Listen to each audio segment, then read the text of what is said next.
সম্মানিত সুপ্রিয় শ্রোতা মণ্ডলী, আসসালামু আলাইকুম। দেশ ও দেশের বাইরে থেকে যারা আমাদের ইউটিউব চ্যানেলটি দেখতেছেন তাদের সবাইকে আন্তরিক প্রীতি ও শুভেচ্ছা জানিয়ে শুরু করতেছি আজকের ভিডিও। দর্শক, আজকে আমরা আমাদের ভিডিওতে একটা শোয়েবুকে নিয়ে আসছি, তার জীবনে কিছু কথা আপনাদের মাঝে তুলে ধরবো। দর্শক, ভিডিওটা না টেনে সম্পূর্ণ দেখলো না, ফোন নাম্বারটি ভিডিওতে পাবেন। আসসালামু আলাইকুম। ওয়ালাইকুম আসসালাম। কেমন আছেন? ভালো ভাইয়া। ভালো আছেন না? নাম কি? তিশা। তিশা, নাম তো সুন্দর। বাবা মা আছে? মা আছে, বাবা মারা গেছে। মারাই গেছে বাবা? হ্যাঁ। আহা, ভাই বোন কজন আপনারা? আমরা দুইটা বই নেই। দুই বোন নেই? হ্যাঁ। বাবা নেই? না। আচ্ছা, তো থাকেন কোন জায়গায় মাকে নিয়ে? আমি থাকি হেমাদপুরে। বাড়ি কই? বাড়ি খুলনা বাগেরহাটে। খুলনা বাগেরহাট। পড়াশোনা করছেন? বেশি পড়তে পাই না ভাই, অল্প নাম ঠিকানা এই এতটুকু জানেন আর কি। আচ্ছা, বিয়ে শাদী করেন নাই? না, বিয়ে শাদী করে নেই। কেন করেন নাই? করি নাই ভাইয়া, সেরকম মনে করেন বিয়ের কোনো কিছু হয় নাই, তার জন্য। গরিব দেখে মানুষে বিয়ে শাদীর কথা বলে নাই। টাকা পয়সাও নাই? নাই, টাকা পয়সা নাই দেখে বিয়ে হয় নাই। বিয়ের কাম আইসে, আইলে কি হইব, যৌতুকের জন্য এটা সেটা চাইছে, দিতে পারি নাই, তার জন্য। মানে ঘরটা সাজায় দিতে হ্যাঁ বলছে? হ্যাঁ হ্যাঁ। এই জন্য ভেঙে গেছে? হ্যাঁ। আচ্ছা, তো এখন কি কারণে আসছে?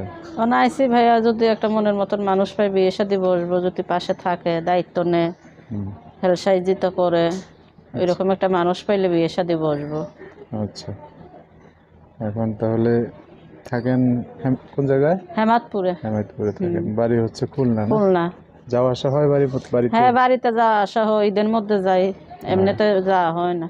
খরচের ব্যাপার সেবা? হ্যাঁ, যাইতে মনে করেন 1-1.5 হাজার টাকা লাগে, দুইজন মানুষ যাইতে। আপনার মা কিছু করে? আমার আম্মু টুকটাক কাজ করে, তাই দিয়ে মনে করেন সংসারটা কোনো মতো চলে। আপনি বাসায় থাকেন?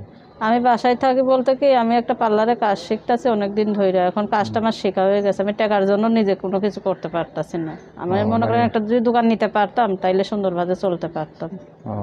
পার্লারে তো মোটামুটি ভালো ইনকাম আছে। হ্যাঁ। কাজ যেহেতু জানেন, অন্য পার্লারে কাজ করতে পারেন না? অন্য পার্লারে নিজের না হইলে তো হয় না ভাইয়া, ওইখানে মনে করেন যে কাজ হইতে দে, না হইলে নাই। মানে ওটা হলো প্রোডাকশনে? হ্যাঁ, নিজের। যার পার্লার সে কাজ কইরা যদি বাড়তি কাজ হয় এগুলা দেয়? হ্যাঁ হ্যাঁ হ্যাঁ। আনালে বইসা থাকা লাগে? হ্যাঁ, বইয়া থাকার লাগে। ওটা তো আরেক ঝামেলা। আচ্ছা, দেখেন একটা মানুষ যদি পাশে দাঁড়ায় সব সমস্যায় দূর হয়ে যাবে, তো যোগাযোগ করবে কিভাবে? ফোনের মাধ্যমে। নাম্বার বলতে পারবেন? বলে দেন আপনি। আচ্ছা, আমি বলি, আমার সাথে আপনি একটু বললেন। হ্যাঁ আচ্ছা। দর্শক, এই যে তৃষার নাম্বারটা বলে দিচ্ছি, উনি আমার সাথে বলবেন। নাম্বার হচ্ছে 019 019 77 83 61 61 41। 41। এইটা নাম্বার? হ্যাঁ। দর্শক, নাম্বারটা আমি আরেকবার বলে দিচ্ছি, 019 77 83 61 41। এই নাম্বারটা সুন্দর করে স্ক্রিনেও লিখিয়ে দেবো, সেখান থেকে নিয়ে ওনার সাথে কথা বলতে পারবো। আচ্ছা, তৃষা আপু, তো কেউ যদি ঠিকানা চায় দেখতে আসার জন্য বা দেখা করার জন্য, দিবেন না? হ্যাঁ, দিমু। ঠিকানা চাইলে হ্যাঁ, কোনো সমস্যা নাই, যদি আসে দেখা সাক্ষাৎ করে কথাবার্তা বলতে পারবে, কোনো অসুবিধা নেই। আচ্ছা, ঠিক আছে। দর্শক বাইরে ফোন দিলে ভালো করে কথা বলবেন। আচ্ছা। আর কিছু বলবেন? আর যারা ফোন দিবেন তারাও একটু সুন্দরভাবে ভালোভাবে কথাবার্তা বললেন, কারণ কষ্টের মাঝে আইসে, কষ্টটা যদি দূর করতে পারেন তাইলে ফোন দিয়ে, আর নাইলে দিয়েন না। আচ্ছা, ঠিক আছে। সো দর্শক, আজকের ভিডিও পর্যন্তই। দেখা হবে নতুন কোনো ভিডিওতে। সবাই ভালো থাকবেন, সুস্থ থাকবেন, সুন্দর থাকবেন। আপনাদের কথাবার্তা শুনে যদি ভালো লাগে, অবশ্যই একটা লাইক দিয়ে আর মানুষকে দেখার সুযোগ করে দিবেন। আল্লাহ হাফেজ, আসসালামু আলাইকুম।